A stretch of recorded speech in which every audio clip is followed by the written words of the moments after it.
Just sharing what's happening over in the theme park. Disney really they really did it with this one.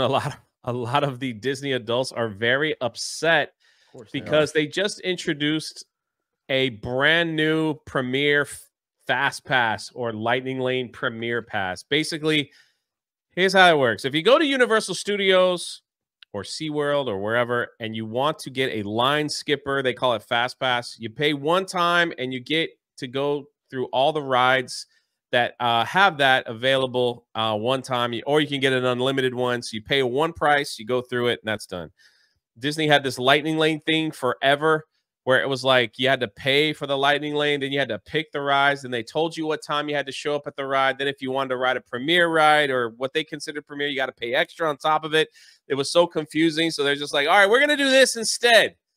We're going to give you the same thing that Universal does, except we're going to charge almost $500 for this pass, which is insane. So here's some of the pricing right here. So over here in Orlando, it starts October 30th. This is basically Disney saying we're pushing out the lower and middle class. Only the rich can afford this, so we're just going to charge ridiculous amounts of money. So over here in Orlando, only if you stay in a premier villa or a DVC hotel, only if you stay in like a really expensive hotel between $600 to $800 a night, you can get the Premier Lightning Lane. And here's the prices. At Magic Kingdom, up to $450 plus tax. The lower end is only available a few times during the year. So they're allowed to throw that on there because it is available. Over at Disneyland, it'll charge you $300 to $400 per day. So basically, if me and Mike decided that we were going to go, on top of the brand new pricing that they've done to Disneyland, $206 per person.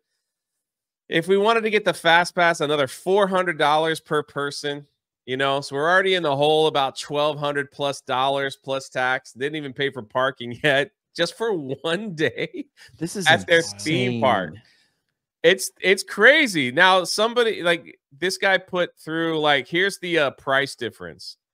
So on October 30th, he does say Universal's price will probably increase as well. But as of right now, Magic Kingdom is $329. Hollywood Studios, $270.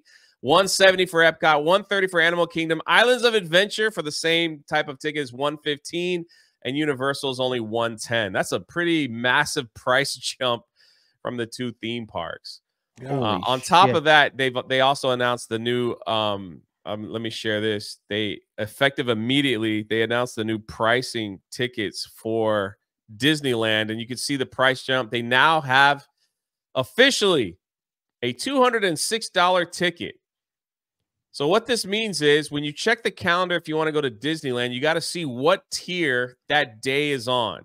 You can scroll down, you can see it's all. They made it nice and colorful for everyone so they can see what's going on. You can see the tier 6, the 206 tickets over here, the yellow one, and the cheapest one is the tier 0, which is at 104. That didn't change.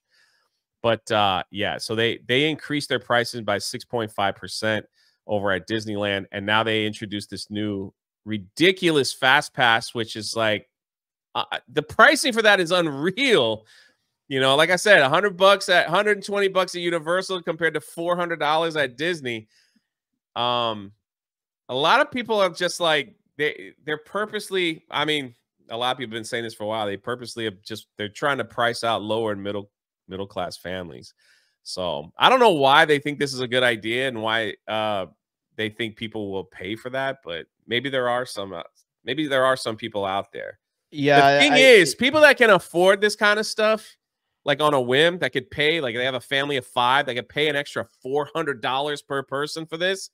They're usually not vacationing at Disney. They're usually vacationing like in Europe, going to see the pyramids, taking a cruise, something like that. They usually are not spending the same amount of money on Disney. They thought this way with the Star Cruiser Hotel. They had the same thinking. We'll just charge a lot of money because there's rich people out there that's who we want to attract, because rich people will spend more. And the rich people are like, if I'm going to spend that, I'm going to Dubai. I'm going somewhere else. I'm not going to spend it at a Star Wars hotel. So we'll see how long this lasts. But there you have it. The new Fast Pass, up to $450 per person.